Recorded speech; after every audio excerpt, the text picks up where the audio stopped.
Salut à tous les gars, c'est le 4, c'est Blake, j'espère que tu vas bien. Moi ça va tranquille, à part le fait que je sois KO technique, car oui, si tu as vu la vidéo d'avant-hier, c'est la suite. Enfin, c'est pas une suite à proprement parler, mais je tourne directement à la suite.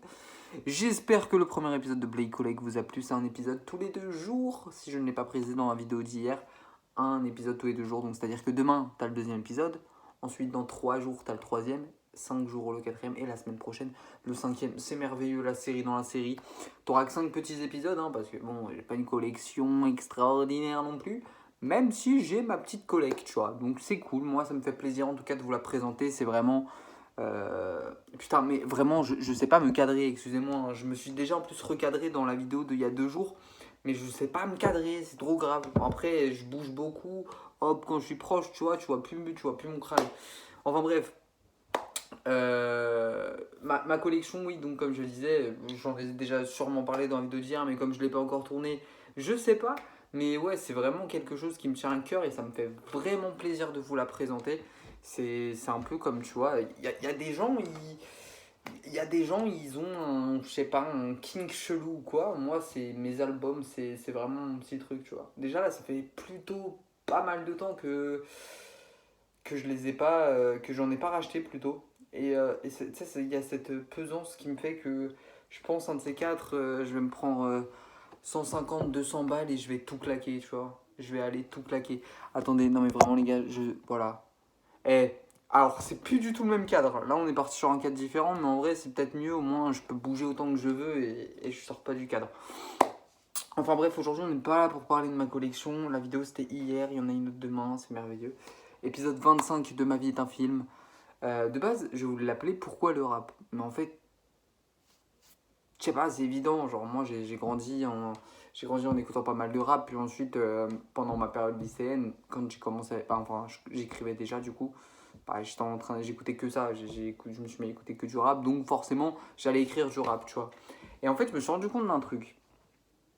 Si on attend eu de chansons françaises, de pop ou de variétés, ça appelle-la comme tu veux, dans les années 80, 90, 2000. C'était le genre dominant dans les années 70 déjà, et que du coup, les gens, hop, en fait, ils ont juste commencé à écrire ou faire ce qui se faisait le plus. Et je me dis, j'en suis venu à un constat.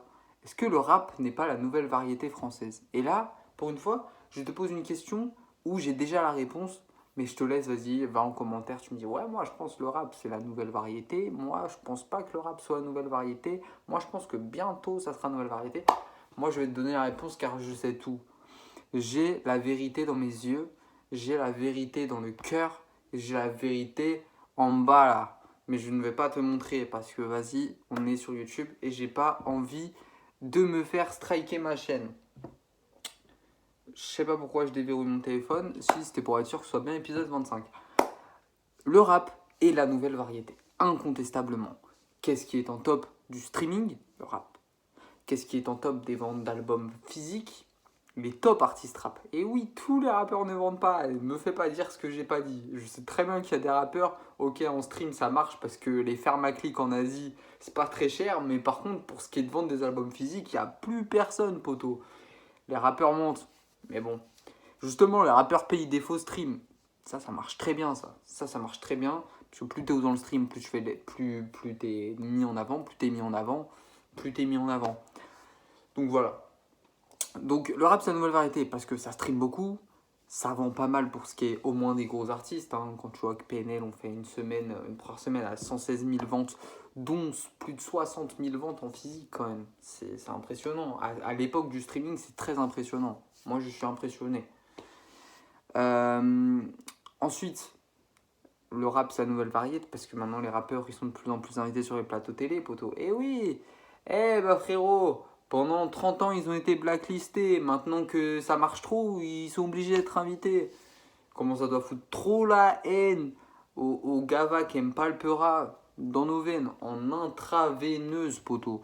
Ça c'est, je pense, la meilleure vengeance possible que dont le rap pouvait rêver, tu vois. Et donc, tu cumules les streams, les ventes, le fait que ce soit les tops artistes et que du coup ils soient obligés d'être invités partout, tu vois.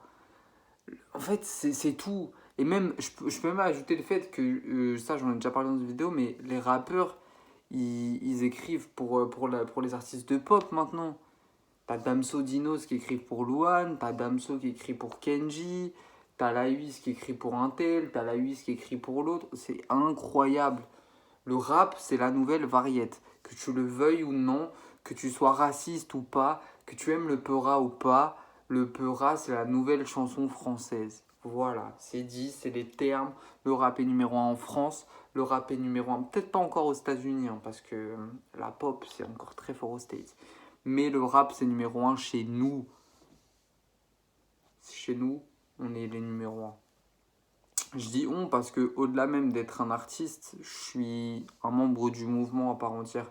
Je suis un buté de rap, je suis un passionné de rap. Je mange rap, je dors rap, je respire rap, je fume rap, je, je fais tout rap, je chie rap, je me douche rap, je me change rap, je fais tout en rap. Ah, tu vas me dire, t'es un prouveur. Certes, je suis un prouveur, mais je vis cette culture plus que n'importe qui regarde cette vidéo. Et ça n'a pas de prix, mon pote. D'ailleurs, dans pas longtemps, je vais faire une vidéo. Je vous dis, elle est quand? Allez hop, je vous balance, tu vois. Parce que moi, ça me pose pas de soucis. Hein. Ce sera.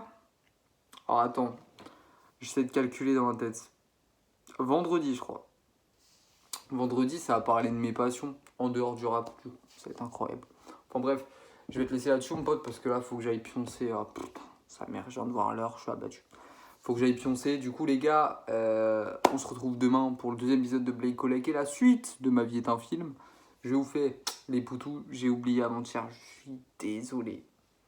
Les poutous, les gars, c'était le 4. Et on se retrouve demain pour la suite de Ma vie est un film.